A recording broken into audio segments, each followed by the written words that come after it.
進学校に入っている時にカリスマというので非常に迫害を受けたんですが、最後の方は突然変わっちゃったんですね。神の御手を感じましたし、驚きました。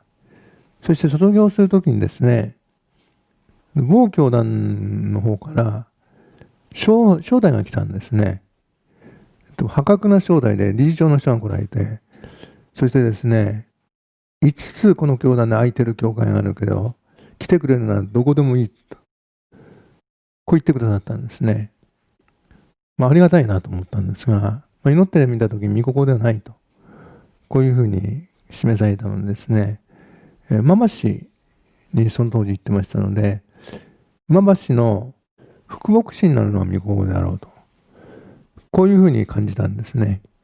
それで、新井先生の方から何の話もなかったんですが、こちらから、新井先生のところに行ってですね、ちょっと馬橋の副牧師に導かれているような気がするんですけれども、とちょっと検討してくださいますかって言ったら、新井先生言わないだけでですね、神様は必要な人を備えてくださるとかなんかおっしゃってですね、そして話は非常にうまくいきまして、牧師として給料も非常に高く、そして受け入れてくださるということで、そこで決まったんですね。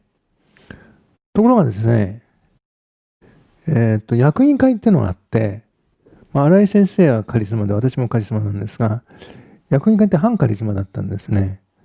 そしてですね、ちょっと新井先生と対立しているようなところがあって、こう役員会に出したときにどうなったのかっていうとですね、私の信仰がおかしいって言うんですね。悪霊追い出しとかなんかやってましたから、それでですね、役員が全員かかってですね、私をママ氏に入れられないっていうふうに言ってきてですね、結局どうなったのか、それがひっくり返っちゃったんですね。で、こういうことになりました。それは何かっていうとですね、副牧師は進学校に招待を出して、そこから招くと。それから、秋元はアメリカに勉強に行かせると。自費で。放り投げるということですね。具体的ですね。でそういうふうに決まっちゃったんですね。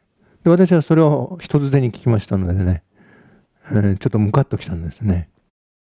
で、もう人間的な反応としてはですね、こう思ったんですね。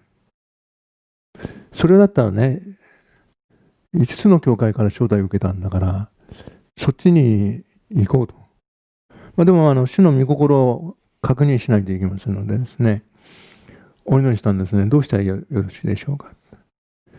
そしたらですね、主が言われたんですね。私がママシに導いた。だからあなたはママシです。で、私ね、反論したんですよ。だって、ママシ教会は役員会の反対によってですね、私を入れないことになってますよ。そして他のところから牧師を招くって言ってますよって。そうした時にね、主が言われたんですね。いや、ママシ教会は私の教会だから、私が決める。で、それを聞いてね、思いましたね。いや、そんなこと言ったって神様。要するに私は否定されて出されるってことになってるわけだから、と思ったんですが、主が言われるから、ちょっと思ったんですね。じゃあ、主が言われるまで、ギリギリまで、いては迷惑だっていう雰囲気になってましたから、そこにとどまろうと。こういうふうに思ったんですね。そうしたらですね、冷たいんですよね、みんなね。そしてですね、なんでいるんだみたいな感じで、ね、こういるんです。他のところから招くぞみたいな感じでですね、やるんですね。そして、馬淵はその当時大教会でしたから、大教会の副牧師っていうのはですね、たくさんなり手があるんですね。ところが変なことが起こったんですね。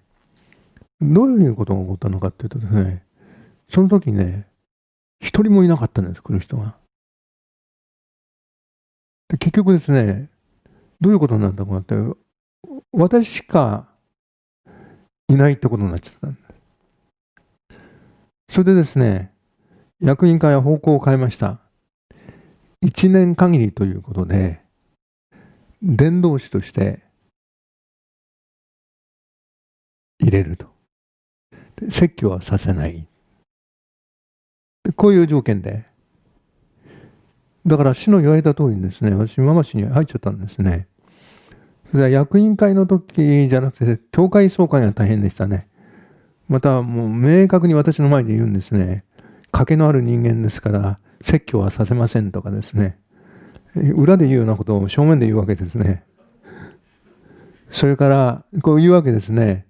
1年限りということで、皆さんは受け入れられないでしょうけど、とかなんかおっしゃるわけですよね。私はマーリンさん知ってましたからですね、感謝しながらですね、庭の藤を見てました。具体的にですね。そうしましたらね、その中で教会の頭はキリストであるってことを深く学んだことになるんですが、役員会はね、私に説教させないってことだったんですね。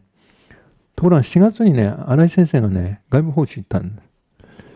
どうやっても代わりの説教者は見つからないんです。で、結局ですね、私4月から1年間見つからないんですね、説教をやり続けました。具体的にですね。そしてね、その時、ちょっと思ったんですね。何を思ったのかっていうとですね、この人たちはね、私が主から使わされたものだということを知らないと。だから、明確に主から使わされたものであるということを、神様あなたが示してください。私、こう祈ったんですね。それで条件として、こう祈りました。12月末までに、私を通して50人救ってください。そして、栄光を表してください。祈ったんですね。そしたらね、人が救われ始めたんですね。12月末までにですね、62人かな。そしてね、6月にはね、こう言われ始めました。神が導いた器だって言われ始めたんですね。8月にはですね、新井先生の後継者がいないってみんな言ってた時に、やっと後継者が現れましたねって言われたんですね。そしてですね、1年経った時点で92人かな。1人かな。こう救われました。そしてね、大逆転が起こったんですね。そして今までで最長の副牧師となり、それとともにですね、回し教会のあるカリスマ的なものを我々が受け継ぐという動きになってきたんですね。で、この時に主が言われたことを、この教会は私の教会である。それで嫌な思いしましたけども、感謝ですから、全ては益ですよね。で、まさにその主の技が起こってですね、私も特別な主の導きの手で祝福を受けました。